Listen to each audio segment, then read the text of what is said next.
Simple pendulum, Bob position and energy representation using sinusoidal wave. Sine wave use करके हम लोग किस तरह से सिंपल पेंडुलम के बॉब के पोजीशन और एनर्जी को रिप्रेजेंट करते हैं, ये भी हम लोग देखेंगे। ठीक है, सो सिंपल पेंडुलम क्या होता है, एक मासलेस स्ट्रिंग के एक एंड पर हम लोग क्या करते हैं, एक वेरी लाइट बॉब जिसका मास बहुत ही कम होता है उसको हैंग कर देते हैं। ठीक है, और दूसरे एंड को क्या करते हैं, एक रिजिड सपोर्ट के सहारे हम लोग फिक्स कर देते हैं। ठीक है ना। सो जब इसको हम लोग स्मॉल एंगल थीटा से डिफ्लेक्ट करते हैं, मीन्स इसको अपने मीन पोजीशन से जब स्मॉल एंगल थीटा से हम लोग डिफ्लेक्ट करते हैं तो ये क्या करता है, अपने मीन पोजीशन के अबाउट ये इस तरह से ऑसिलेशन करता है। ठीक है, टू एंड फ्रो मोशन इसको हम लोग बोलते हैं। ठीक है, बट याद रखिएगा कि सिंपल पेंडुलम में जो थीटा है दैट इज वेरी स्मॉल, ये बहुत ही स्मॉल होना चाहिए। ये मोशन, सिंपल पेंडुलम का मोशन ये बहुत ही स्मॉल एंगल थीटा के लिए वैलिड है। थीटा अगर लार्ज होगा तो ये वैलिड नहीं है। ठीक है, so theta should be very very small. Okay, इस पोजीशन को हम लोग मीन पोजीशन बोलते हैं। मीन्स अगर पेंडुलम रेस्ट में रहेगा तो इसी पोजीशन में रहेगा। ठीक है, सो मीन पोजीशन पर इसका क्या होगा, वेलोसिटी मैक्सिमम होना चाहिए और पोटेंशियल एनर्जी इसका मिनिमम होना चाहिए। ठीक है, okay, this is the extreme right position, या हम लोग इसको बोलेंगे point of maximum displacement, position of maximum displacement. Similarly this is the extreme left position, also it is the maximum displacement position. ठीक है, इस डायरेक्शन को हम लोग पॉजिटिव डायरेक्शन मानेंगे, इस डायरेक्शन को हम लोग निगेटिव डायरेक्शन मानेंगे, क्योंकि साइन वेव यूज करके हम लोग को रिप्रेजेंट करना है। टाइम पीरियड क्या होता है, t equal to 2π√L/g, simple pendulum का ये हम लोगों को मालूम है। ठीक है, और इस मोशन को हम लोग क्या बोलते हैं, सिंपल हार्मोनिक मोशन।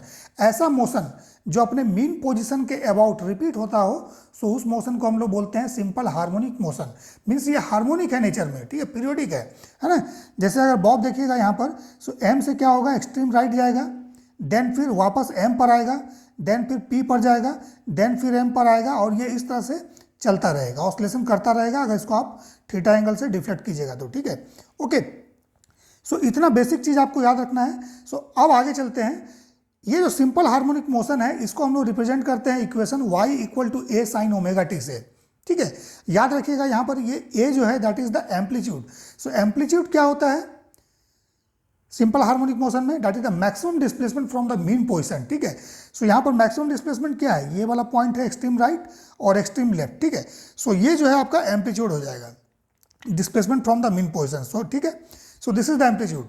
और y क्या है, y is the displacement of the bob at any time t। ठीक है, या position of the bob at any time t। Here t is not capital T, small t, any time t। ठीक है, t maximum क्या हो सकता है, time period के बराबर हो सकता है, और मिनिमम क्या हो सकता है, 0 हो सकता है। ठीक है, so this is the t, small t। ठीक है, सो डिस्प्लेसमेंट अगर हम लोगों को निकालना है तो हम लोग इसमें t का वैल्यू पुट करते हैं, स्मॉल t का, किसी भी टाइम पर, और हम लोग इसका डिस्प्लेसमेंट कैलकुलेट कर लेते हैं। ठीक है, so y equal to a sin omega t, ये आपका स्टैंडर्ड इक्वेशन है सिंपल हार्मोनिक मोशन का। ओमेगा क्या है, एंगुलर फ्रीक्वेंसी है। सो एंगुलर फ्रीक्वेंसी क्या होगा, 2πf। f क्या होगा, this is the frequency of oscillation. So frequency of oscillation क्या होता है, it is the inverse of time period. ठीक है ना, means f equal to 1/t या t equal to 1/f। So f का वैल्यू 1/t पुट कर दीजिए, सो ओमेगा का वैल्यू 2π/t आपके पास आ जाएगा। इसको यहाँ पुट कर दीजिए, सो ये एक स्टैंडर्ड इक्वेशन हमारे पास बन गया। ठीक है, ओके, याद रखिएगा। अब आते हैं साइन वेव पर। तो देखिए साइन वेव अगर हम लोग ड्रॉ करते हैं, कुछ इस तरह का ड्रॉ करते हैं साइन वेव, ये साइन वेव है। ठीक है ना, this is the sign wave. ठीक है, simple sine wave, this one. ठीक है, सो साइन वेव में जो इसका जो पीक देख रहे हैं, this is the peak point, इसको हम लोग क्रेस्ट बोलते हैं, and this is the negative peak, इसको हम लोग ट्रफ बोलते हैं। ठीक है ना, so this point is what, this is the amplitude of this sine wave. ठीक है, सो अगर y equal to a sin omega t हम लोग लिखेंगे, so this is the amplitude. ठीक है, सो इस केस में एम्पलीट्यूड क्या है, that is the maximum displacement from the mean position. ठीक है, सो टाइम हम लोग x एक्सिस पे लेते हैं, t स्मॉल t, और डिस्प्लेसमेंट y एक्सिस पर। डिस्प्लेसमेंट मैक्सिमम क्या होगा, दैट इज द एम्पलीट्यूड। ठीक है, so this is the sine wave, इसको हम लोग ब्रॉडर वे में यहाँ पर ड्रॉ किए हैं। ठीक है, सो अब आते हैं इसका, देखिए टाइम पीरियड का, टाइम पीरियड डिनोट करते हैं। So this is 0, t equal to 0, small t equal to 0। ठीक है, इस पोजिशन को बोलेंगे। ये पोजिशन क्या हो जाएगा, that is t equal to t/2, because this is the half of time period. ठीक है, then this position is t equal to t। ठीक है, t equal to capital T, that is the time period. ठीक है, सो ये जो time period देख रहे हैं, this is the time required in one complete oscillation. ठीक है, वन कंप्लीट ऑसिलेशन क्या है? बॉब m से n पर जाएगा, n से m पर आएगा, देन m से p पर जाएगा, देन p से m पर आएगा। This is the one complete oscillation. ठीक है, मीन्स इस तरह से जाएगा, देन फिर इस तरह से m पर आएगा, देन फिर p पर जाएगा, देन वापस m पर आएगा। सो ये वन कंप्लीट ऑसिलेशन कहलाता है, और इसमें जो टाइम लगता है that is capital T, time period. ठीक है, सो हाफ ऑसिलेशन में कितना लगेगा? हाफ ऑसिलेशन क्या होगा? m से n पर जाएगा, n से m पर आएगा, या m से p पर जाएगा, p से m पर आएगा। ठीक है, या n से m पर जाएगा और m से n पर आएगा। This is the half oscillation. ठीक है, सो इसमें टाइम कितना लगेगा? T/2। So this is the time for half oscillation. ये हाफ साइकिल पॉजिटिव डायरेक्शन के लिए है। ठीक है, and this half cycle is for the negative direction, इस डायरेक्शन ऑफ मोशन के लिए। ठीक है, सो अभी देखिए, जब बॉब आपका m से n पर जाएगा, ठीक है, सो इस तरह से जाएगा ये, है ना। सो बॉब जब m से n पर जाएगा, सो ये किस पाथ को फॉलो करेगा? देख लीजिए, ON, इस पाथ को फॉलो करेगा। हमने यहाँ पर 0 लिखा है ON। ठीक है, इस पाथ को फॉलो करेगा। सो बॉब जब m पर है, सो इस पॉइंट को हम लोग m बोलेंगे। This is the point of mean position. ठीक है, सो m से जब n पर जाएगा तो इस पाथ को फॉलो करेगा, याद रखिएगा। और किसी भी टाइम t पर अगर आपको इसका डिस्प्लेसमेंट निकालना है, सो इस पॉइंट से हम लोग क्या करेंगे? एक परपेंडिकुलर ड्रॉ करेंगे, जहां पर इस वेवफॉर्म को कट करेगा, यहां से फिर हम लोग इस पॉइंट से परपेंडिकुलर इस पर ड्रॉप करेंगे y एक्सिस पर। सो ये जो पॉइंट आपको मिलेगा, this is the displacement, let's say it is y1 at time t1। ठीक है, सिमिलरली अगर इस टाइम पे निकालना है तो ये डिस्प्लेसमेंट हो जाएगा, इस टाइम पे निकालना है तो डिस्प्लेसमेंट आपका ये वाला हो जाएगा। ठीक है, सो जब बॉब आपका n पर चला जाएगा, सो m से n पर जाने में कितना टाइम आपको लगेगा? T/4, क्योंकि इसमें T/4, देन वापस आएगा T/4, फिर T/4, then T/4। So 4 into T/4 is T। So that means m से n पर जाने पे इसको टाइम कितना लगेगा? Capital T/4। So this is T/4। ठीक है, और ये डिस्प्लेसमेंट कितना होगा? That is the maximum displacement, जिसको हम लोग एम्पलीट्यूड बोलेंगे। सो यहाँ पर हमने A माना है। So this point N is the point of maximum displacement. ठीक है, फिर जब N से वो M पर आएगा, ठीक है, सो क्या होगा? इस पाथ को साइन वेव का फॉलो करेगा। ठीक है, सो जब N से M पर आएगा, सो क्या होगा? इसका डिस्प्लेसमेंट धीरे धीरे घटेगा, है ना। ठीक है, सो देखिए धीरे धीरे यहाँ पर क्या हो रहा है? मान लीजिए इस पॉइंट पर, इस टाइम पर अगर लीजिएगा, सो डिस्प्लेसमेंट दिस वन, इस टाइम पे लीजिएगा सो दिस वन, इस टाइम पे लीजिएगा सो डिस्प्लेसमेंट दिस वन। सो ये टाइम कितना है? T/2 है ना। सो T/2 पर वापस क्या होगा?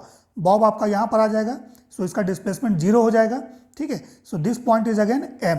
सो इस पॉइंट को याद रखिएगा, इस पॉइंट को, इस पॉइंट को और इस पॉइंट को हम लोग क्या बोलते हैं? Mean position. यहाँ मैं लिख देता हूँ मीन पोजिशन। ठीक है, मीन पोजीशन, ये मीन पोजीशन है इसका। ठीक है, इस टाइम पर ये मीन पोजीशन में रहेगा। ठीक है, यही this is the mean position and this is the extreme right position.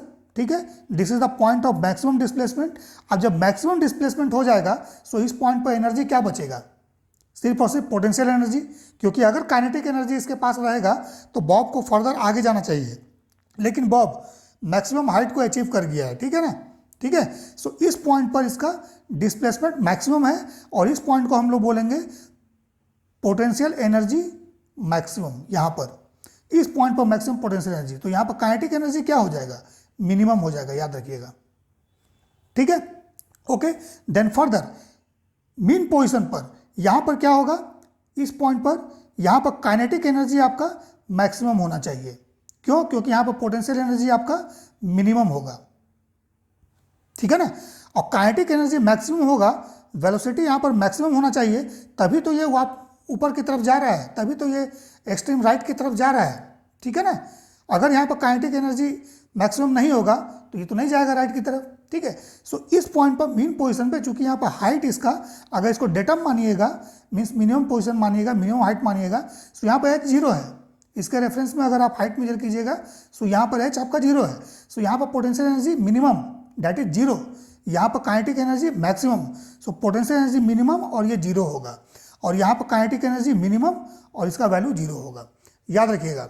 ठीक है, सिमिलरली जब बॉब आपका M से P की तरफ जाएगा, सो M से P की तरफ, तो इस पाथ को फॉलो करेगा, याद रखिएगा, निगेटिव डायरेक्शन में। ठीक है, सो पाथ के लिए देखिए हमने एरो साइन यहाँ पर दे दिया है।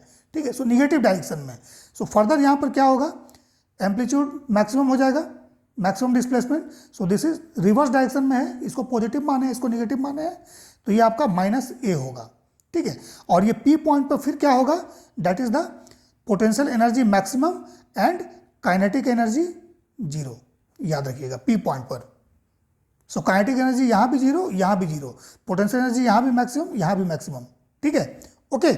और ये पॉइंट क्या हो जाएगा, P again the point of maximum displacement but in reverse direction, ठीक है, ठीक है ना। सो मीन पोजीशन पे हमने देखिए यहाँ पे M पर हमने लिख दिया है kinetic energy maximum kinetic energy, ठीक है। और यहाँ पर पोटेंशियल एनर्जी हम लिख देते हैं that is equal to 0 mean position पर, ठीक है। अब इस पोजीशन के बीच में मीन्स कहीं भी अगर इस बीच में अगर है, मान लीजिए पेंडुलम बॉब अगर यहाँ पर कहीं बीच में है, between the mean position and extreme right and mean position and extreme left, ठीक है। सो इस पोजीशन पर क्या होगा, काइनेटिक एनर्जी और पोटेंशियल एनर्जी दोनों होगा, बट उसका वैल्यू कितना होगा ये डिफरेंट इशू है, ठीक है ना। But kinetic energy and potential energy दोनों होगा, बट पोटेंशियल एनर्जी यहाँ पर मैक्सिमम नहीं होगा, ठीक है, और काइनेटिक एनर्जी यहाँ पर 0 नहीं होगा, दोनों ही होगा, ठीक है।